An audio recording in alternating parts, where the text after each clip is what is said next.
হঠাৎ চুল পড়ে যাওয়া এবং অতিরিক্ত খুশকি হওয়া শীতকালে খুব কমন একটি সমস্যা। চলুন জেনে নেই কিভাবে এর প্রতিকার করবেন। শীতকালে আর্দ্রতা কমে গিয়ে মাথার ত্বক তার ন্যাচারাল ময়শ্চারাইজার হারিয়ে ফেলে এবং ত্বক ড্রাই হয়ে যায়, যার ফলে অতিরিক্ত খুশকি হয়, চুলের গোড়া দুর্বল হয়ে যায় এবং মুঠোয় মুঠোয় চুল পড়া স্টার্ট হয়। শীতকালের অতিরিক্ত খুশকি এবং চুল পড়ার সমস্যার সমাধানে 3টি টিপস আপনাদের জানাচ্ছি। নাম্বার 1, কেটোকোনাজোল এবং salicylic acid containing anti dandruff shampoo সপ্তাহে 3 দিন ব্যবহার করুন। নাম্বার 2, যেহেতু ত্বক তার ন্যাচারাল ময়শ্চারাইজার হারিয়ে ফেলে, তাই ময়শ্চারাইজার ব্যবহার করুন।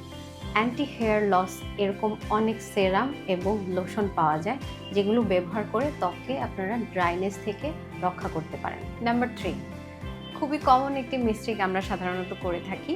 শীতে আমরা গরম পানি ব্যবহার করি। এই গরম পানির কারণে চুল অনেক পড়া স্টার্ট হয়ে যায়।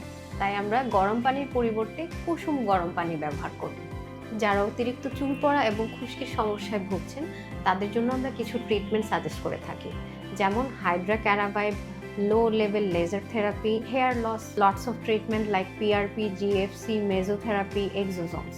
যারা আপনারা এই ধরনের সমস্যায় ভুগছেন, দ্রুত একজন ডার্মাটোলজিস্টের পরামর্শ নিয়ে নিন এবং আপনার সমস্যার সমাধান পেয়ে যান। শীতকালে খুশকি এবং চুল পড়া খুবই কমন একটি সমস্যা হলেও প্রপার ট্রিটমেন্ট এবং কেয়ারের মাধ্যমে নিয়ন্ত্রণ করা সম্ভব।